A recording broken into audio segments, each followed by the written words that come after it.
Hi everyone, it's Karen Sparks with Movement, Art, and Soul in the Family Dynamic Series, video number 2, using an example of when we have a spouse and some children of our own now, and may be experiencing challenges and difficulties with extended family like in-laws, or our own parents for that matter. I want to apologize for the quality of the video. I'm really not going to change it.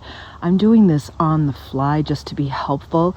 And if I decide I will continue doing things like this, then I'm going to look into how can I make better videos. So I hope you can bear with me. Today's video is going to piggyback on the first one. Basically, where I said that you could, if you're having difficulties, write down what kinds of difficulties you're having with caregivers to your children and write down some guidelines that you'd like to see. Discuss them with your spouse because that's number one. You have to be on the same page and provide a unified front. This makes it very clear for children and it helps to keep things consistent and a little more harmonious. Nothing's ever perfect, right? So in this video, I just want to make everybody aware that once we realize what the issue is, we know we have some appropriate guidelines we'd like to put into place.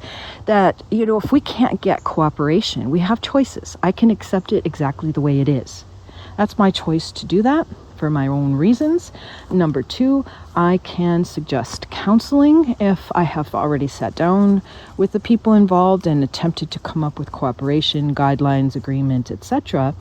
And number 3, I can put up some boundaries and limitations, again, sitting down with my spouse to find out what do we mutually decide is best for the children and ourselves.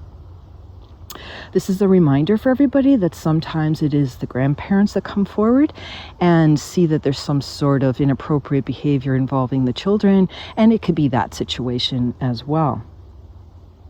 So I wanted to take this a little bit further today, just to make sure that if you have done the first step and you've attempted conversations, this video would be for those who are having difficulties. Let's say the people involved won't go for counseling, or they've been for counseling with you and there's no mediation possible because it's just one conflict after another without an ability to come to agreement.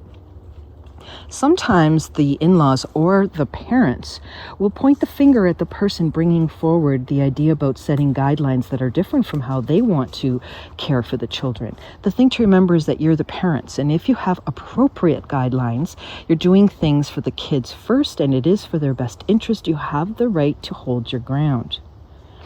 So what can happen when people point the finger? People point the finger back at you because they don't want to look at themselves. People point the finger back at you because they don't want to look at change. They don't want to or can't or won't entertain the idea that how they're doing things could be wrong. That could be quite challenging for them to face. Right or wrong, you still have the right to speak your mind. So if you're finding yourself in this sort of situation, now you're getting backlash. Now there's family drama. Now there's more talk. Oh, you're causing a problem, are you?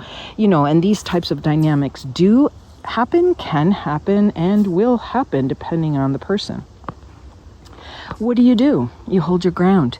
And the second thing that you do is you may realize that, I need to look a little bit deeper here, because if I'm responding with high levels of stress, anxiety, and doubt, like I'm second guessing myself, or, I'm just experiencing a lot of stress in the situation, or maybe it's even causing you to argue with your spouse, then this needs to be looked at deeper. This is what I always tell people. Very often when you're having these kinds of challenges in a family, and it does relate to, let's say it starts off with the children, you start to unravel deeper family dynamics, deeper family issues, and that takes work. So that's up to you to decide how you want to move forward with this. You can keep it simple and just say, well, I'm going to put some boundaries up. I know I'm right. I'm not asking for much. This is appropriate. My spouse and I want to raise our children this way, and I'm just not going to give it much more time. I'm just going to limit contact, and that's it. But if it bothers you, if you're stressed about it, if you find that this is really not okay for you, then that's the key there, is looking deeper within yourself. And then what I would suggest is to get some personal work done with a counselor with your family of origin and how you respond to them, because it could just be that you need to do a little more work in that arena. Okay, so that's the point that I wanted to bring up, that, if we can get to agreement, that's wonderful. I'm always about keeping the family together best you can. But, I've been doing what I've been doing for a very long time.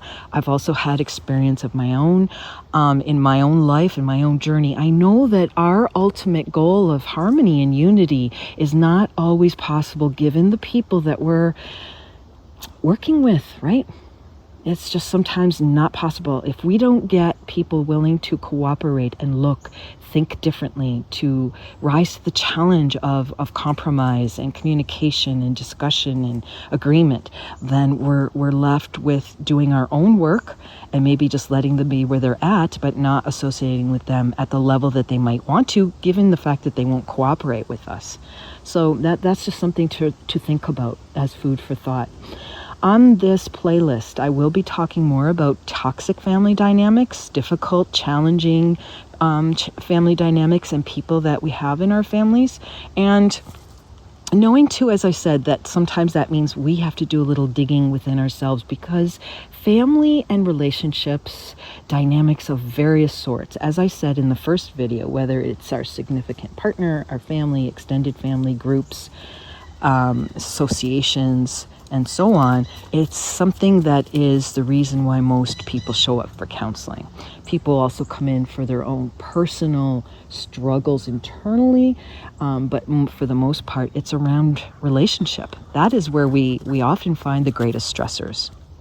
And so if you find that for yourself in your life, then the bottom line is, if we can't get others to work with us, we may have to work on ourselves so we can come to a place of better peace and acceptance about what's going on, so that we can minimize our stress levels. Because stress, as we know, affects us mentally, physically, emotionally, spiritually, and it takes its toll on us. And so we need to address these things, right?